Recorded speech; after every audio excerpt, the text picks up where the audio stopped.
Andreas, bonjour, nous nous trouvons à l'intérieur d'un Morello Empireliner, le summum de la production Morello. Est-ce que vous pouvez nous rappeler, en bref, ce qu'est un liner? Tout véhicule intégral qui est construit sur un châssis et qui a un PTAC plus grand, plus lourd que 7,5 tonnes.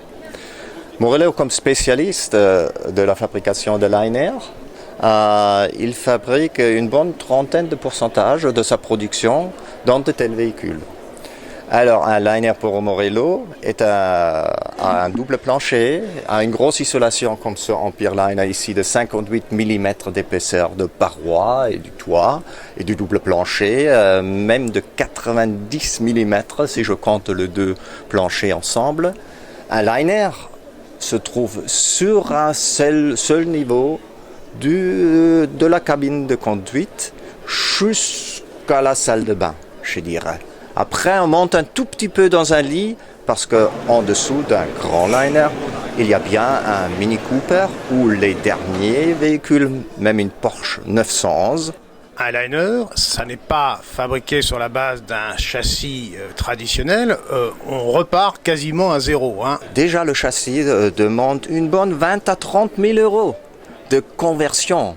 Et vous dites, mince, est-ce qu'on ne commence pas tout de suite à mettre la cabine sur le châssis? Non.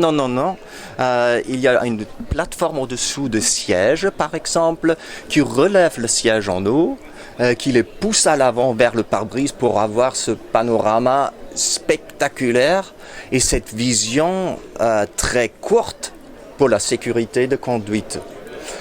Aussi, évidemment, le décaissement du garage est important. Il y en a minimum une cinquantaine de boulons qui me tiennent ce décaissement pour pouvoir garer une voiture. Sur quel type de châssis déclinez-vous vos liners? Les dernières années étaient très dominées par le châssis Iveco Eurocargo, 10, 12 ou même 15 tonnes de PTAC. Ces châssis sont très performants. La dernière année a apporté quand même le châssis Mercedes Atego, qui a pris une bonne partie, par exemple, de ce Empireliner dans lequel que nous nous trouvons.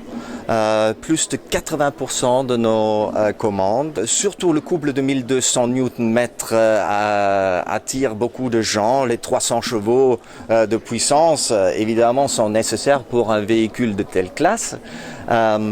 Mais c'est aussi un peu cette isolation du moteur qui est dans une coque, dans une cellule, qui l'insonorise d'une manière importante. On se donne énormément de peine pour insonoriser un véhicule comme ça, en isolation de tous les passages aux roues, de tout le compartiment du moteur. On a de grosses isolations en dessous du tableau de bord. Il ne faut pas oublier à Morello un tableau de bord individualisé. On ne garde pas le tableau de bord d'Iveco Eurocargo ou de Mercedes Atego, on fait le nôtre. Au niveau du mobilier, on travaille avec un plancher sur un seul niveau, ce qui catégorise un liner aussi, qui a un revêtement soft, vinyle, disons, pas de bois, qui en soi déjà a tendance de craquer un peu plus. Alors le vinyle, aucun bruit. Et le meuble qu'on fabrique nous-mêmes, il y a du velcro en dessous des meubles avant de le mettre sur le plancher en vinyle. Voilà, quel bonheur, pas de bruit de meuble. Est-ce que vous pouvez nous donner une indication tarifaire sur le véhicule dans lequel nous sommes là? On a peut-être mal choisi parce que c'est le dernier cri et le plus cher Morello que vous pouvez acheter. Ce véhicule dans lequel que nous nous trouvons, il est bien équipé sur un châssis Iveco Eurocargo 15 tonnes. Il revient à 437 000 euros.